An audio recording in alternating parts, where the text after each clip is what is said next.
ইসলাম বলে যে ইসলাম মানে শান্তি। আজকে আমাদের অবস্থাটা সম্পূর্ণ হাদিসের বিপরীত। আমরা এক ভাই আর ভাইয়ের রক্ত চুষে খাচ্ছি। হাদিসের নিষেধ আসছে জুলুম করতে, যে দেখো কেউ কার উপর জুলুম করবে না, কোনোভাবেই না, মুখেও না, হাতেও না, কোনোভাবেই না। আর মুসলিম মান সালিম আল মুসলিমুনা মিন লিসানি ওয়া ইয়াদিহি, প্রকৃত মুসলমান তো সে যে হাত থেকে, যার জবান থেকে মুসলমান নিরাপদ থাকবে। আজকে কি আমরা নিরাপদ? আমরা কি নিরাপদ ভাবে রয়েছি? না রাষ্ট্রীয় ভাবে, না সামাজিক ভাবে, না আমরা পারিবারিক ভাবে।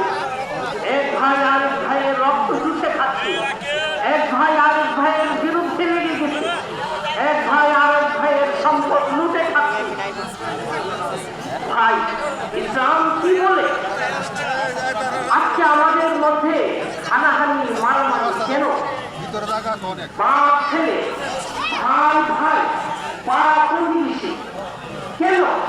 নিয়ম ছিল ভাই ভাই থাকবে, বাপ ছেলে সম্পর্ক সুন্দর থাকবে। কিন্তু হাদিসের উপর আমাদের আমল নেই।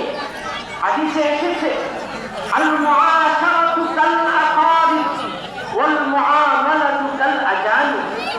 দেখো, তোমরা যখন পরস্পর তোমরা আচরণ করবা, তখন একদম ভাই ভাইয়ের মতো আচরণ করবা।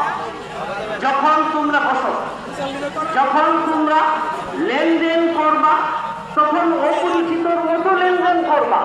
বা ভাই হোক, ভাই ভাই হোক, ইসলাম শিক্ষা দেয় পরস্পরের লেনদেনটা যেন সচ্ছল হয়, পরিষ্কার পরিচ্ছন্ন হয়। আজকে ভাই